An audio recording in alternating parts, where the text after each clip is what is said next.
যা খেয়ে নে আর তাড়াতাড়ি চলে আসবি, অনেক কাজ পড়ে আছে ঘরে।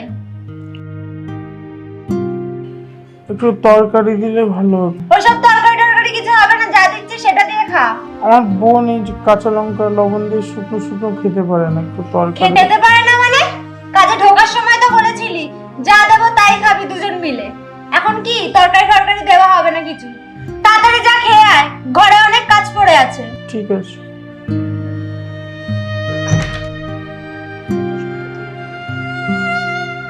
বোন, আজকে কি দিয়েছে খেতে? আজকেও শুধু ভাত? আর কিছুদিন কষ্ট করে একটু খেয়ে নে, তুই যখন চাকরি পাবি আমরা প্রত্যেকদিন ভালো ভালো খাবার খাবো। খেয়ে নে বোন।